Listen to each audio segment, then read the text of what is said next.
Então, pessoal, vamos continuar nossa jornada aqui, ó. Nós estamos no módulo 7, página 167 para o segundo MED e página 295 para os segundos. 167 para o MED, 295 para os segundos. Questão número 1. Diz assim, ó. Um livro de física de massa M está pendurado por um fio de comprimento L. Em seguida, segurando o fio com uma das mãos e movimentando, ele é colocado em movimento circular uniforme vertical, de forma que o livro descreve círculos sucessivos. A tensão do fio no ponto mais baixo da trajetória é: alternativa A é igual ao peso do livro, alternativa B é igual à força centrípeta, alternativa C é menor que o peso do livro, ou ainda a alternativa D é maior que a força centrípeta. Ele quer que você diga da tensão no fio, tensão ou, na minha opinião, tração seria mais adequado, tração no fio no ponto mais baixo da trajetória. Então, vou pensar na minha chavinha aqui, ó. Aqui está a minha chavinha, presa pelo fio, certo? Não é o livro, mas é a chavinha. Quantas forças atuam na chavinha? Quantas são? Apenas duas. Quais são? O peso e a tração. E com a chavinha parada, o peso para baixo e a tração para cima se anulam, pois a resultante é zero.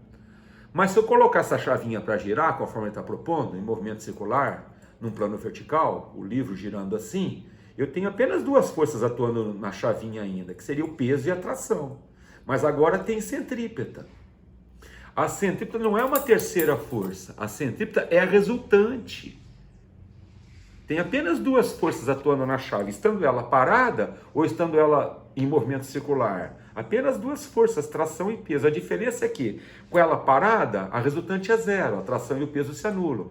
E com ela balançando, com ela oscilando em movimento circular, a tração e o peso não se anulam, pois vai haver centrípeta. E a centrípeta em cada ponto da trajetória é a resultante que vai apontar para onde? Para o centro da curva. Então, vem aqui comigo, ó. Vamos pensar aqui, ó. Pensa que eu tenho aqui, ó, a chavinha ou o livro de física, conforme ele falou na questão, pendurada, simplesmente pendurada pelo fio. Eu tenho a tração para cima e o peso para baixo. Situação de repouso, a resultante é zero, então a tração e o peso se anulam. E se ele estiver balançando, estiver passando assim, movimento circular, no ponto mais baixo da trajetória, quantas forças atuam, gente, aqui? Apenas duas. Quais são as duas que atuam? Tração e peso. Não tem três forças. Tração e peso. A diferença é que aqui elas se anulam, pois o corpo estava em repouso. E aqui elas não se anulam, pois está em movimento circular. Está oscilando em movimento circular. Então tem centrípeta. A resultante não é zero, a resultante é centrípeta, que vai apontar para onde? Para o centro da curva, portanto para cima. Qual é a condição para que essas duas, tração e peso, produzam uma força resultante que aponte para o centro da curva? Ou seja, que aponte para cima. Ele está falando do ponto mais baixo da trajetória, não é verdade? Aqui no ponto mais baixo, está oscilando assim, não é? Quando ele passa aqui no ponto mais baixo da trajetória, a tração tem que ser o quê? Maior que o peso, de tal maneira que essas duas não se anulem, mas sim que produz uma força resultante centrípeta, que é radial, ou seja, que tem a direção do próprio fio, que é radial, atua na direção do raio, e aponta para onde? Para o centro da trajetória, que está aqui em cima. Então aqui a tração é maior que o peso. Então quem que é a força centrípeta no ponto mais baixo da trajetória? É tração menos peso. É o quanto a tração é maior que o peso. É a diferença entre a tração e o peso. Certo, gente? A alternativa correta desse teste vai ser a alternativa... Cadê? Perdi o teste aqui, gente. Aqui, ó. Vai ser a alternativa D. A tensão no fio, ou a tração no fio no ponto mais baixo da trajetória é maior que a força centrípeta, porque se lá no ponto mais baixo a força centrípeta é tração menos peso, quem seria a tração? FCP mais o peso. Portanto, a tensão ou a tração é maior que o peso, não é? Se você passar esse P para lá, vai ficar FCP, a força resultante centrípeta, mais o peso é igual à tração. Conclusão, a tração é maior que a força centrípeta. A tração não é igual ao peso do livro, seria se o livro tivesse parado. A atração não é a força centrípeta, e sim a resultante entre a atração e o peso. A atração não é menor, a atração é maior que a força centrípeta. Vocês estão estranhando, né? Essa história de centrípeta. Dá uma certa dificuldade no começo para vocês se habituando com essa história de que a força centrípeta é característica de trajetórias curvas, bastou fazer curva para ter centrípeta, e que ela tem sempre a direção do raio e sempre aponta para o centro da curva. Certo, gente? Agora tem mais uma questão, que é a questão 2 da mesma página, aquela história do globo da morte. Vocês já viram o globo da morte? Não. Como é que é o globo da morte? É uma estrutura esférica, né, uma grande esfera telada, de tal maneira que você possa enxergar lá dentro, uma tela resistente, né, metálica, e ficam os malucos girando lá dentro do globo da morte. O globo da morte, o papo de morte, tem a ver com a possibilidade não de um cara cair, mas sim deles colidirem um com o outro. Porque se uma única pessoa girar ali dentro do globo da morte, observando certos limites de velocidade, jamais que ele vai cair. Se ele girar observando certos limites de velocidade. Então vamos pensar numa única pessoa. O globo da morte vai 3, 4, 5 malucos girando lá dentro ao mesmo tempo. E se eles não forem muito bem sincronizados entre eles, se ocorrer uma colisão, vai virar um balaio de gato ali dentro, não é? Mas vamos pensar numa única pessoa girando sozinho, dentro do globo da morte. Como se fosse a minha chavinha. Só que essa chavinha é famosa, porque essa chavinha aqui ela gira porque está presa ao fio. E o globo da morte, a moto está girando porque está se apoiando na estrutura metálica do globo. Não é verdade? Então imagina uma única pessoa girando ali dentro do globo da morte. Qual que é o ponto crítico da trajetória? Qual que você imagina que seja o ponto crítico da trajetória? Que se ele bobear, ele pode cair mesmo. Se ele for diminuindo muito a velocidade, ele pode cair. O ponto crítico é o ponto mais alto da trajetória. Vocês vão concordar comigo. Se ele for passando ali no ponto mais alto, com baixa velocidade, ele pode cair. Passar lá em cima com alta velocidade é questão de segurança para o motociclista e não insegurança. Inseguro ele tentar passar lá em cima com baixa velocidade. Porque quanto maior a velocidade dele lá em cima, maior é a inércia dele de permanecer em movimento. Então a chance dele cair é menor, vai diminuindo quanto maior for a velocidade. Se ele for pó de moto lá e parar a moto, ele vai quebrar o pescoço, né? Porque a moto vai cair. Então ele tem que passar lá em cima com certa velocidade mínima, para ele não se acidentar. Então olha o que diz essa questão, ó.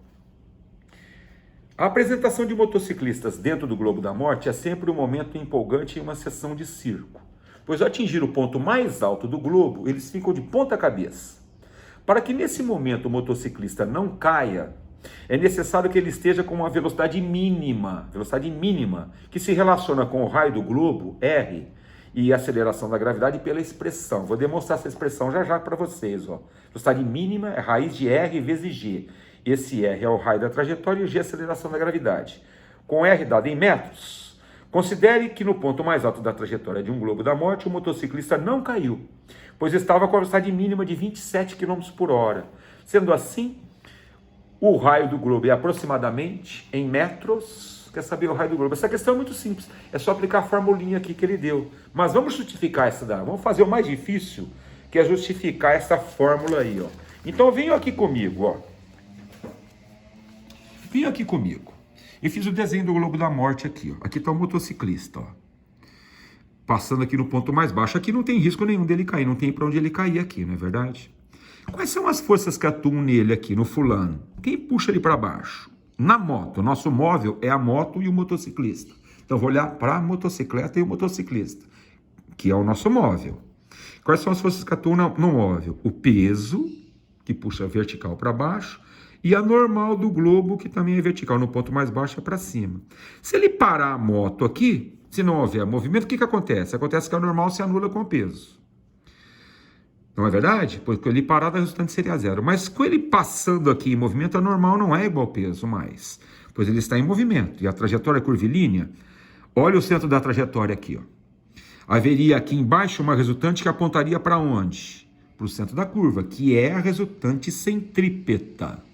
Então, quem seria a força centrípeta com a motocicleta passando aqui no ponto mais baixo? Quem seria a força centrípeta? Normal menos peso. Essas duas não se anulam. Essas duas produzem uma resultante que aponta para onde? Para o centro da curva. Condição para que haja uma resultante entre essas duas que aponte para cima é que a normal seja maior que o peso. Então, quem que é a força resultante centrípeta dessas duas? Que apontará para cima ou para o centro da trajetória? Normal menos peso. Mas, ele está falando do ponto mais alto da trajetória. No ponto mais alto, o cara passa de ponta cabeça. Então não tem a menor chance dele passar aqui com a velocidade tal que ele possa parar a moto ali. Se ele parar a moto ali, ele cai. Então segurança para ele aqui é passar com certa velocidade mínima, para não cair. Mas, então aqui vai ter centrípeta, porque a trajetória é curvilínea. E quais são as forças que atuam na moto? Apenas duas forças atuam na moto. Quais duas? Peso e normal, como era no ponto mais baixo.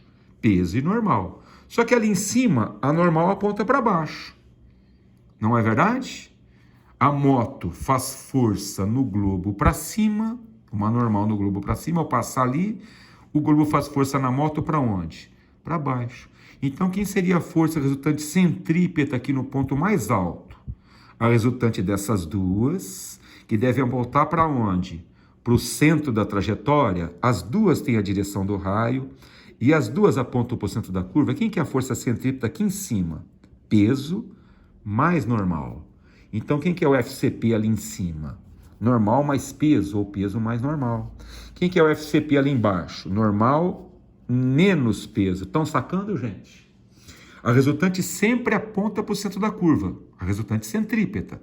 Olha o centro da curva. Está abaixo do ponto mais alto? As duas apontam para o centro da curva. Normal mais peso, é a centrípeta. Aqui, no ponto mais baixo, normal menos peso. Mas está falando do ponto mais alto. Então é aqui que eu vou olhar, ó. Eu quero justificar aquela formulinha que ele deu na questão, que é a velocidade é a raiz de RG. Certo? Então vamos vir aqui agora, ó. Eu sei que no ponto mais alto da trajetória, a força centrípeta é normal mais peso. Então agora eu apliquei a fórmula da centrípeta, ó. FCP, força resultante centrípeta, é igual a massa V ao quadrado sobre o raio. Isso aqui é aceleração centrípeta. Massa vezes aceleração centrípeta. Mas lá em cima, quem que é a normal? No ponto mais alto da trajetória, lá em cima, quem que é a centrípeta? Desculpa. Quem que é o FCP? Normal mais peso. Normal mais peso é igual a mv ao quadrado sobre o raio. Agora tem que pensar nessa expressão, ó. Essa expressão aqui, ó, tem dois termos que são variáveis e dois termos que são constantes. Quais são os termos constantes dessa expressão? Vou pegar a caneta vermelha aqui, ó. O peso é algo constante. Peso não muda durante o movimento. A massa da moto e o motociclista também não mudam. O raio da trajetória também não muda. São termos que não variam. Portanto, quem são as variáveis nessa equação? Quem pode variar? Pode variar a velocidade, que o motociclista pode aumentá-la ou diminuí-la.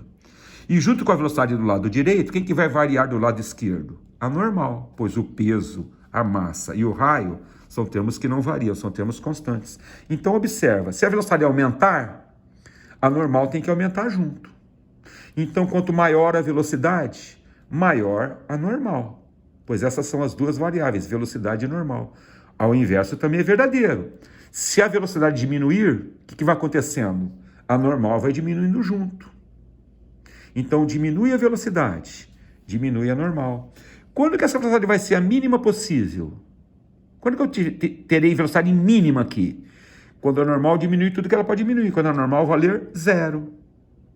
Então, a ocorrência de velocidade mínima, a velocidade é mínima, quando a normal valer quanto? Zero. Você pode pensar de outra forma, ó. Imagina um motociclista passando lá em cima. Se ele passar com a velocidade mínima, seria aquela velocidade em que ele começaria a cair. É a velocidade limite. Ora, se ele começar a cair, naquele momento a moto se solta do globo. Perde contato com o globo. Quanto que valeria normal com a moto perdendo contato com o globo? Zero. É o que eu disse da mesma forma aqui, ó. Essa velocidade vai ser a mínima possível quando a normal valer zero. Nessa igualdade, diminui a velocidade e diminui a normal. Velocidade mínima, normal igual a zero. Então, a ocorrência de velocidade mínima é quando a normal valer zero. Volta nessa expressão. Normal igual a zero. Então, essa expressão fica somente peso é igual a mv mínimo ao quadrado sobre o raio. Tirei a normal da conta. Normal zero, quando a velocidade for a mínima possível. Peso, mg é igual a mv mínimo ao quadrado sobre o raio. Cortei a massa, v mínimo ao quadrado RG, v mínimo raiz de RG. Então agora nós podemos resolver aquela questão. V mínimo é raiz de RG? O que ele falou na questão? Vem aqui comigo agora, ó. Falou que nessa apresentação aqui, deixa eu fazer ela aqui, ó. Eu estava justificando essa fórmula, né, gente, até agora, que ele deu na questão. Não precisava de fazer tudo isso na questão. Era só aplicar a fórmula, é muito simples. Então, eu vou aplicar a formulinha. V mínima é raiz de R vezes G. Ele quer saber o raio do globo. A gravidade, obviamente, nós sabemos. Qual que é a gravidade? 10 metros por segundo ao quadrado. E qual é a velocidade com que ele está passando aqui? A velocidade mínima que ele deu é 27 quilômetros por hora. Divide por 3,6, 7,5 metros por segundo. Daqui para cá eu transformei quilômetro por hora em metro por segundo, portanto eu dividi 27 por 3,6, deu 7,5. Agora eu vou na fórmula, ó. V, 7,5 metros por segundo, V mínimo. É o R que eu quero saber, vezes o G, 10, raiz disso. Apliquei a fórmula, não é? V, 7,5, raiz de R, eu quero saber, vezes a gravidade, 10. Como é que eu resolvo isso aqui? Agora é matemática. Eleva ao quadrado dos dois lados. 7,5 ao quadrado aqui, igual a R vezes 10 raiz ao quadrado lá de cá. Então fica 7,5 ao quadrado é igual a raiz de R vezes 10 ao quadrado R vezes 10. O raio, então, vai ser 7,5 ao quadrado sobre 10, o que vai dar 5,6 metros. Vocês façam a conta aí. Ok, pessoal? Esse assunto é um assunto meio enjoado, né? Eu acho que vocês deverão ter uma certa dificuldade que nós vamos resolvendo com os exercícios, tá? Se não houver o seu empenho em fazer exercícios, em ter dúvida, em buscar, fica meio complicado. Um abraço a todos, qualquer dúvida me chamem. Um beijo a todos.